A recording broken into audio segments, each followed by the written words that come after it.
got to be better. That's the main thing I've taken away these past 3 weeks. I know we're fighting. I think I learned that really this last game.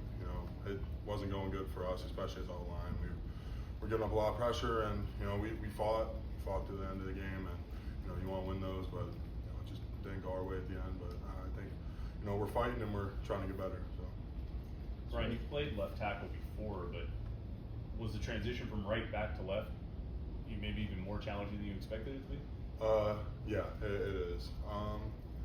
Last year I did it for Notre Dame when Brantley got hurt, and last year it was I was training everything, so I was used to playing and getting both sides.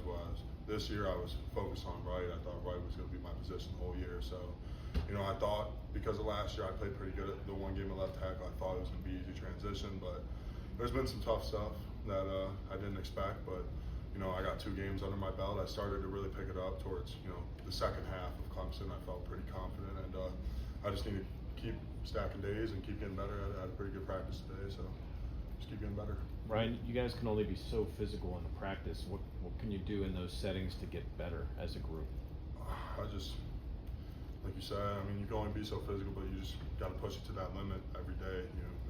And individual drills safe, even if we aren't going full speed. You just got to be so proud of your technique. You have to have a pride in what you do, and that's really the only way to get better is if you take the steps to get better. So you just got to have pride. Is left tackle your future, you think, here? Wherever they put me, I'll play. I would love to play left, but I was starting to get pretty comfortable at right, and I found confidence in right. So wherever they stick me, I'll play. So. As an older guy who's started most of the season, how do you help some of these new guys in the lineup get comfortable and avoid some of those procedural penalties that you guys have?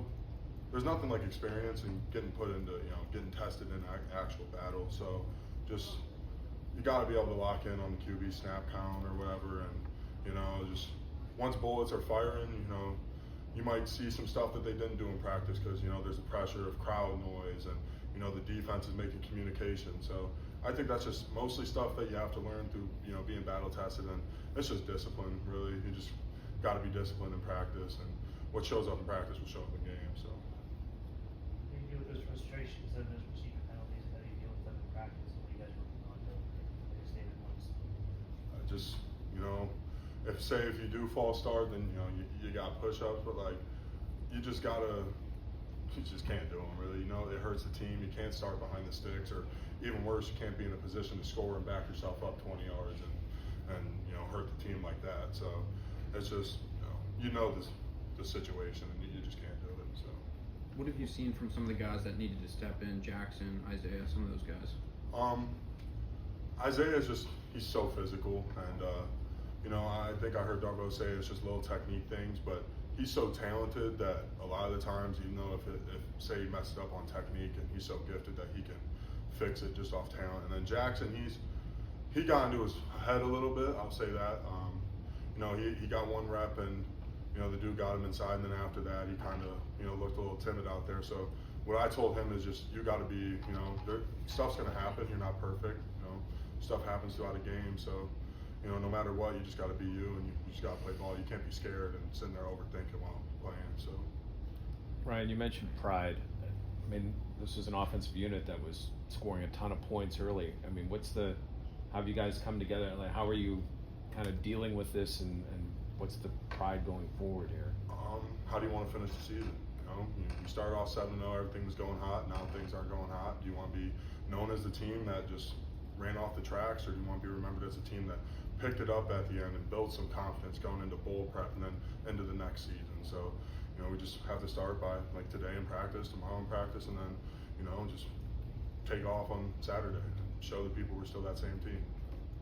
After the Virginia game, with the holding on the 2-point play, there's a lot of talk about it wasn't hold, it was just something that you do. It's like a move you had. I think Pat even said that.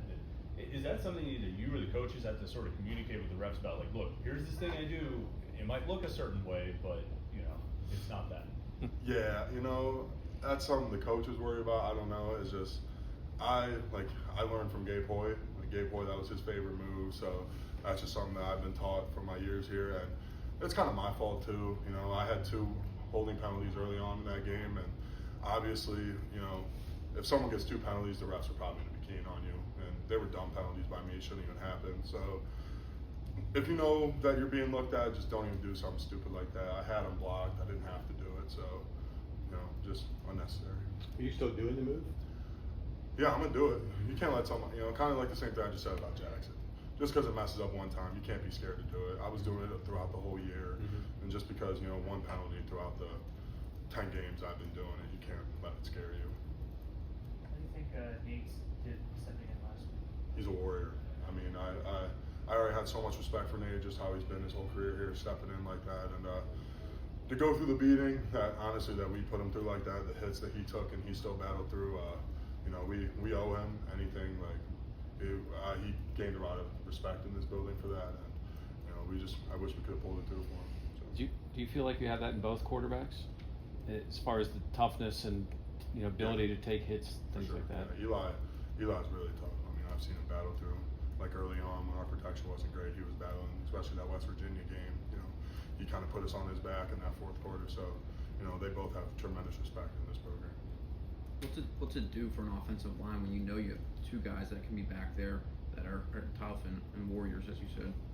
It just gives you a confidence because, you know, like obviously you don't want to get them hit, like you don't want to get your QB hit, but like it's just like, you know, like maybe if it's a run, like Nate, you know, diving or putting his shoulder down to get that extra yard to get us the first down, or Eli, you know, in West Virginia, like I said, he got that first down, got up, he took a hit, and then, you know, did his little first down, hyped the crowd up. It's just something like, it gives you confidence to just go and play your game because you know that like they're tough and they're playing there, so you know, just a confidence thing for us. Anything final? Ryan, thank you. I appreciate it.